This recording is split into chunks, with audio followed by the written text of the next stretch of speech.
Hello, hello, and welcome to the Cinema Slice. My name is Tony. That's Caleb, and we're gonna talk some movies.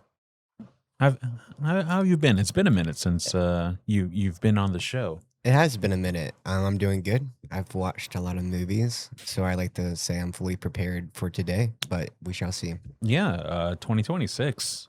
Really, really solid films all throughout the year. Yeah. Just seemingly every month there's something to look forward to.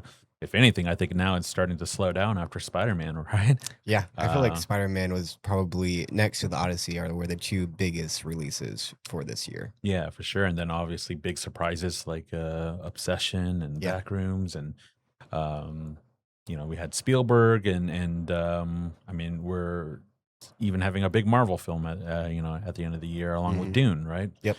So lots of movies, but yeah, we're actually thinking about talking about one in particular director who, yes, did the Odyssey, and of course, we're talking about Christopher Nolan.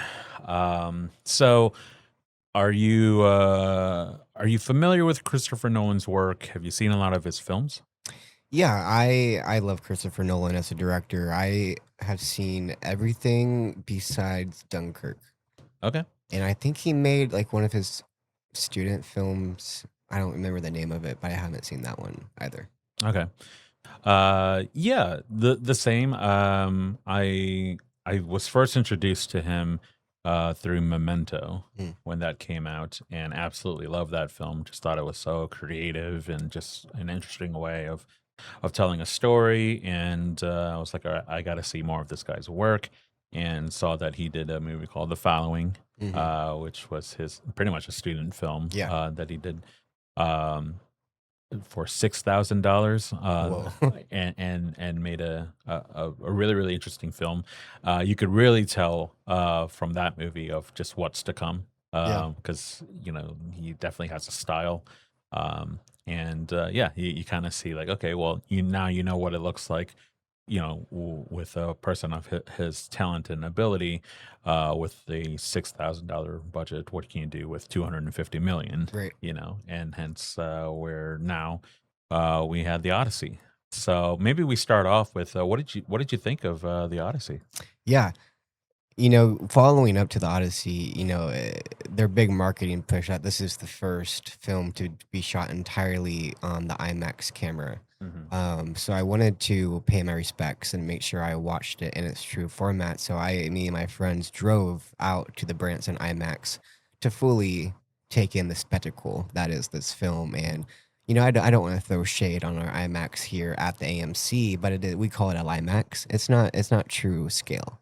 But anyways, Yeah. I loved it. It truly is an epic. It's a movie we don't see much of anymore, and it truly is like it is an event. You have to go experience it because we don't see anything like it really anymore today. Yeah. Um, yeah, it was very good. What did you think? I absolutely loved it. We're both filmmakers, and I don't know if you run across this issue as well, but when I'm watching a new film, I can't help but go into filmmaker mode Yeah. and be inspired, or just I'm thinking in that lens Hmm. of just like, I would have done that differently. Or like, oh, how did they do that, and so on and so forth. And sometimes it, I mean, kicks me out of what's going on in this story, what have you. And obviously, I'm also trying to figure out what's going to happen in the story, but I've got the technical eye of whatever. This was the first movie in quite some time where I didn't have that, um until it got to some really really interesting practical Hmm. scenes where I'm like blown away and just smiling, ear to ear of what I'm seeing here. I'm like, okay, I know my brain wants to go and figure it out, but right now I just want to appreciate it. Yeah. But it was those moments where, especially like what you're seeing on screen right now, on the boat and storms and stuff, the IMAX experience is so different. Yeah, because I mean, if you feel so immersed into it. It was just a really, really fun experience. And yeah, I think that will always kind of be a part of, a part of me now that I saw this movie in the closest form that I could here locally, Yeah. and yeah, and it was a lot of fun. That's Spider Man. Yeah. even you mentioning that, because I am similar in the same way, where usually I have to watch a movie twice to fully appreciate it. Because the first time I watch a film, I am dissecting it as a filmmaker and trying to figure out how they did a particular scene, or I'm looking at the story. But that you mentioned it, yeah, when I was watching it, I didn't really find myself trying to figure things out. I was very much, you know, I was just glued to the screen, Hmm. thinking about the world that we're in and just wondering what was going to happen next. Of course, like, maybe like the Cyclops scene or the particular very like intense scenes, I was a little like, how did they pull that off? Yeah. But for the most part, yeah, I wasn't really thinking about, how did they do this? I was just like in it for the whole film. Yeah, for sure. And for the most part, the Cyclops, I had heard that, Hmm. there was a giant puppet and things like that. So I was like, okay, I remember that. I'm just Yeah. going to live in this moment, and I mean, they did such a great job. One of the things that I was really excited about it and excited to hear afterwards was that, this is technically one of the first times that Nolan has kind of dabbled in a little bit of horror, Yeah. little thriller. And he says that in an interview, that he would consider doing horror, which Yeah. would be awesome, and he's a big horror fan, and even gave props to Baker Curry for Obsession and Hmm. everything. And so there's a lot of speculation of like, okay, well, what could he possibly do if he's not coming up with his own, and a lot of people are thinking, well, maybe like Dante's Inferno or Mm. something like that. um I will say, um, that one thing that I think is cool, but not, um, I don't like, uh, the historical retellings. Yeah. Um, like, they're not bad by any means. It's just, I don't know. I think where Christopher Nolan is super, super strong is when he's writing his own original stuff and Yes. he's coming up with his own ideas, opposed to taking an adaptation of something that already exists, such as your Oppenheimers, your Yeah. Dunkirks, um, and your Odyssey. So I would want to lean more towards something original, Yeah. um, but if he's just in that mindset of like I'd love to adapt to whatever, then pretty much I just love his work so much that you know I I I'll just you know be a fanboy regardless. Yeah. You know what I mean? Um. So yeah. Do you remember what the first Nolan film you had ever seen, and kind of your thoughts? Yeah, I think honestly, probably it was one of the Batman movies, and at the Mhm. time I didn't know it was Nolan because I was a kid watching just Batman. It probably was Batman Begins. I do remember watching Batman Begins, and I honestly I adore that Batman trilogy. And I'm not the biggest like DC fan, and I would say I think Pattinson's Batman might. We'll see with part 2, but I think as of right now, I'm more of a fan of Pattinson's Batman, Yeah. but the Christopher Nolan trilogy is entirely like its own thing. Hmm. And at the time for superhero movies was amazing. Yeah. And Christian Bale, of course, playing Batman. Uh, is the second one, The Dark Knight Rises? I always The Dark forget. Knight. The Dark Knight. Yeah. And then The Dark Knight Rises. Yeah. Yeah. Yeah, that I think I have The Dark Knight as one of, I don't know if it's top 5 Nolan films for me, but it's pretty close up there. Hmm. Just because of the Joker, but that yeah, it's just so good. Yeah. The Dark Knight is actually I I would it my number 2 and my number 3 always kind of changes. Um, but Dark Knight is in my top 3 of all time. Yeah. That movie just hits every single thing that I love in my in my life. Big Batman fan, big Nolan fan, Mhm. big Joker fan, and then just like filmmaking, storytelling, and just the way it was put together and everything. And then this is also during the beginnings of the Marvel universe, the Yeah. MCU doing their thing too, and just Batman just able to cut through and be such an influential movie, and kind of developing the whole grounded Yeah. style of storytelling, and a lot darker too. Mhm. which is perfectly DC, you Right. know. Um, so yeah, I was super excited when I first heard that Nolan was doing Batman Begins, and yeah, that was a fantastic film. And then yeah, when Rises comes out, I mean, it's probably the weaker of the other two, Yeah, I agree.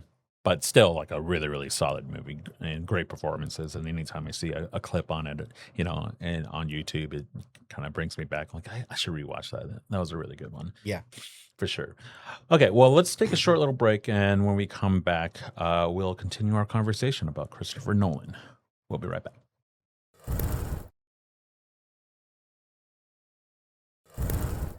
All right, welcome back to the Cinema Slice. Caleb and I are talking about Christopher Nolan and all Christopher Nolan films and stuff.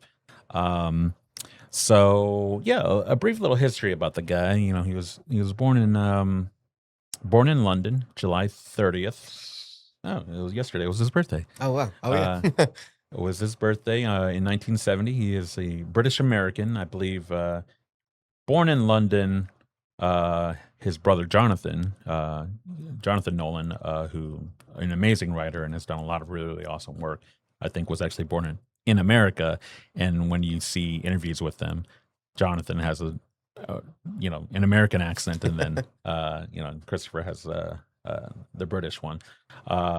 Yeah, he started making movies when he was 7 years old using his dad's Super 8 camera. He actually studied English literature instead of film school, Mm, as he felt that helped him storytelling wise, opposed to what he could learn in a traditional film school. And yeah, he works a lot with his family. His wife Emma Thompson, um, usually the producer for a lot of his film. They co-founded Sin Copy. Cinema Core? No. It's It is Sin Copy, I think, yeah. or Sign Copy. I'm not sure. And then, like I said, Jonathan Nolan, having written a lot, including The Dark Knight.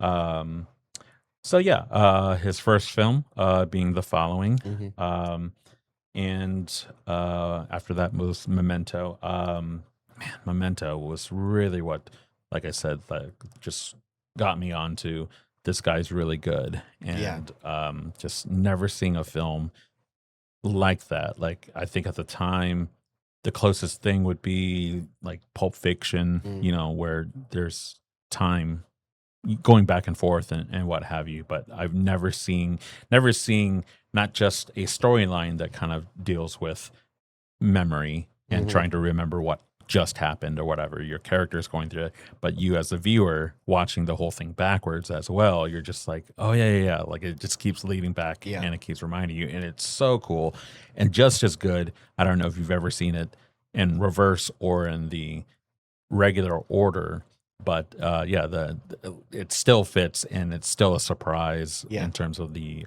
but the twists are turned, you know. Yes. So it's just so cool, and one of those movies that, like, I don't know, I think a lot of new Nolan fans, you know, might not know about Memento. A lot of people are, you know, your Inceptions, your Interstellar, or your Batman ones.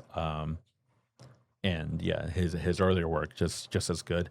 Um, just kind of naming off of other ones, in Insomnia, Hmm.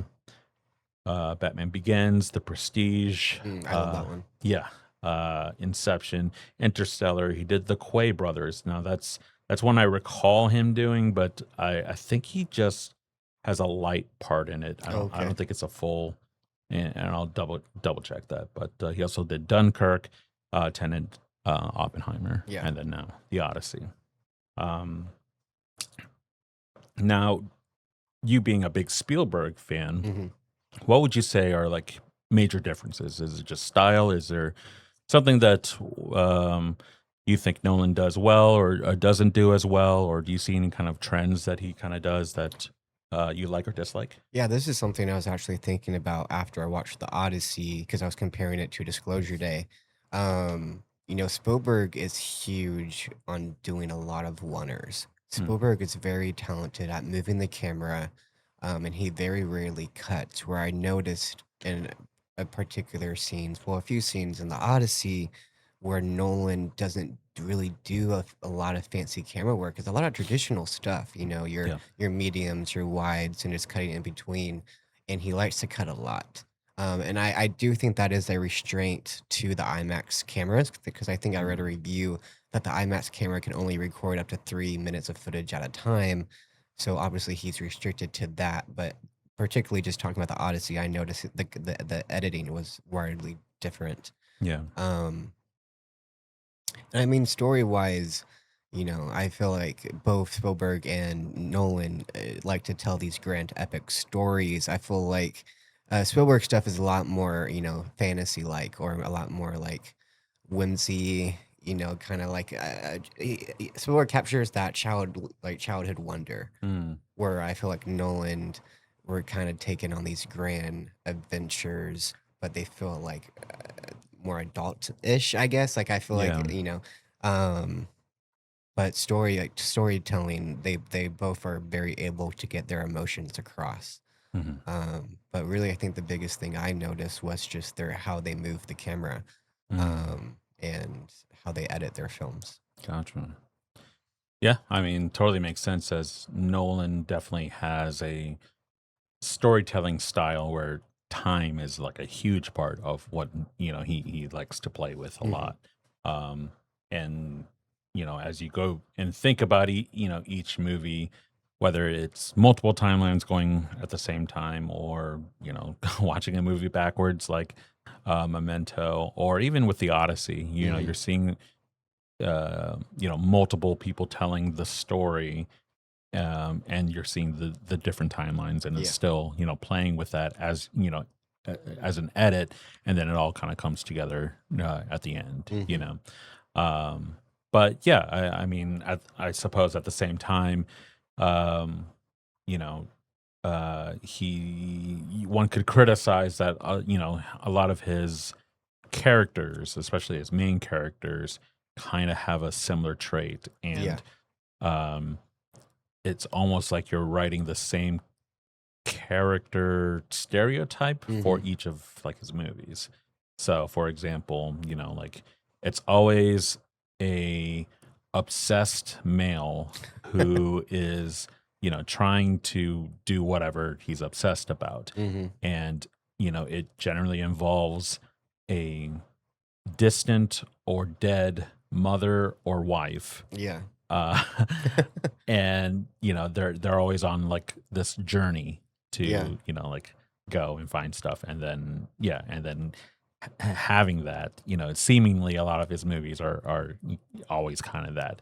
And so, like, on the opposite end, a lot of the female roles don't get like a whole lot of Mm. they're kind of underdeveloped. um the and you could take it as pros or cons. It's just sort of his like signature trait that he develops the large bassy like noises and stuff like that. Yeah. Boom. You know what I mean? Like there's just like a lot of that, a lot of clock tickings and stuff like Yeah. that. Um, and he typically has a lot of usually has characters or several characters do a lot of exposition dumping, Yeah. Yeah. Yeah. so you know you- we're typically told to show not tell, but Exactly. his work, there's so much things that he's definitely showing, Yeah. that it might cost the like, oh yeah, like I got to keep this in a certain amount of time and stuff, so you might have Michael Caine just explain everything for you. Yeah. So I don't know. Like he definitely, I mean, there's definitely a signature style, Hmm. and he kind of applies to a lot of his movies. So I'd like to see something, kind of branch out from that. But then Yeah. again, why fix something that's not broken? Right. You know? I think if he ends up, and I know he stated in that article that he plans to do a horror movie, just when is he gonna do that? I think horror would be a great opportunity for him to branch out and to try something new. I mean, obviously, seeing what he did in the Odyssey with that particular scene, we're begging for this now. Like Oh yeah. we want a Christopher Nolan horror film because we know he's capable of it, and we want to see what he can do with it. No, I do hope that it's not a adaptation of Dante's Inferno, because I mean, as much as I love the Odyssey and people love Oppenheimer, they fall into the same category, and I think, I mean, this is the conversations I've been having with my friends is that we want another original Christopher Nolan film, Hmm. and even when going into the Odyssey, I was kind of hoping he would take a more of a original spin on the story. I can't fault him for adapting the Odyssey very faithfully, but I do wish he took more just kind of like freedom with it and just did a little bit more of a spin on it. Sure. But going into the whatever he does next, I do hope it is another original and that he just decides to do something different. Because I definitely don't want Nolan to fall into what kind of Wes Anderson does, which not Mm. Wes Anderson is such a good filmmaker, but you go into a Wes Anderson movie expecting exactly what you're going to get out of it. Yeah. But there comes a point to where like that you need something fresh and new. So how can kind of reinvent your own style? Yeah. So I hope for Nolan that he doesn't keeps doing the same things, but maybe does something a little bit different. Right. And maybe that's where it kind of follows a Tarantino style where Yeah, like he just changes genre. It's yeah, still yeah, kind of the same, just very, very brash characters. Sometimes if it's historical, he like deliberately changes it so that you don't, know where it's going to go, hmm and the expectations can be subverted in that own way. But you can always there's obviously things that you'll always expect, just killer dialogue, feet shots, like yeah, just obviously those types of traits. So yeah, I'm sure that I mean Nolan's time thing is yeah, very, very much like that's a Christopher Nolan thing. And honestly, I don't think it's something that's like, oh no, he's going to do another movie that involves multiple timelines. It's just it's his style, it's his thing, and he does it extremely well. yeah, So yeah, I'd love to see it in a horror film and what that would look like, and yeah, and hopefully, yeah, I concur that it's an original story because yeah, he's definitely the strongest in terms of his actual stories yeah. to do it that way. Usually, like, and I mean, I feel like people also talk about this, but when I think of the Christopher Nolan film, usually the first thing I think of is like his score. Oh yeah. Your John Williams and Steven Spielberg pair, I think of like Hans Zimmer Hmm. or Ludwig, who scored Oppenheimer and the Odyssey. Yeah. Next to, of course, the stories, I'm always thinking about the score. And again, like the Mhm. score for the Odyssey is great. But I usually find myself thinking more about the scores for his films when I do anything else. For sure. And that's the great thing when like the relationship and the fact that Nolan especially loves working with like the same people. Yeah. Um, and so yeah, I mean, finding somebody like Hans Zimmer and just you know being an amazing composer himself, and then Ludwig doing his thing as well. Yeah, with these two films. Um, yeah, because I think he originally asked Zimmer to do Mhm. Oppenheimer, but Zimmer was already doing Dune, and so Yeah. he's like, "Oh, sorry, I got to do that." But yeah, I mean, it definitely goes hand in hand. hmm Both Spielberg and Nolan definitely known for both, obviously their films, but also their scores. Yeah. So I guess to answer the question or what we think, what in your opinion is the best Christopher Nolan film? I honestly, and this isn't a hot take at all, and I honestly think it's just a fact, but I think Interstellar is by far Mm, even I mean that story is so impactful and yeah. just it's so emotional, and it's unlike anything I've seen in his other works.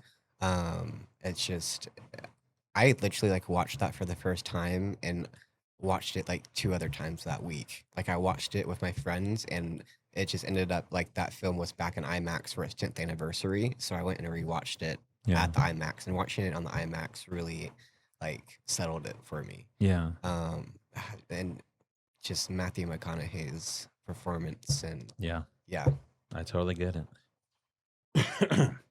Well, as I already said, my top three of all time, yeah. one of them being The Dark Knight. It's still up there with me. Um, I movie wise, it still hits every single checkbox that I would want in a film. Um, I saw The Dark Knight in the theaters. 5 times. Oh wow. Yeah, and it was because I just wanted to show friends and Yeah. people, like this amazing movie. And I remember bringing a friend, and after the movie, like he's not even a comic book guy or whatever, but his favorite movie was like Point Break. Mm, So he 80s action and that kind of stuff, and he saw The Dark Knight, and at the end of it, he was like, "Dude, that was one of the best movies I've ever seen." And it yeah. was like I had this sense of pride of like, yes, like like I was able to give that, or experience that, with him. Yeah. Um, but that being said, like I'd say my second favorite would be Interstellar, if not The Prestige. It's Yeah. it's between those two, just really really great stuff. As Interstellar is such a roller coaster of just every emotion and Mhm. everything, so it feels more complete. Yeah. Prestige is just cool. It's so cool. Yeah. That twist, you don't like, yeah, you No. just don't see it coming. Yeah. And I mean the visuals of Inception, like we could just go on because Yeah. his films are just amazing. So yeah. What do you guys think at home? Well, what is the best Christopher Nolan film to you guys? Let us know. And yeah, we will come back next week and talk a little bit of some Spider-Man. Yes. It's gonna So be a brand new day it will be here. a brand new day. So yeah, we're really excited about that as we're both Spider-Man fans, and I know you've at the time of this recording you've already seen it. Yep. So Seeing it again too on Saturday okay, or right tomorrow. on. I'm watching it in a few hours, so I'm pretty excited to talk about it with you. So, all right. Well, for Caleb, I'm Tony, and this has been the Cinema Slice. We will see you guys next week.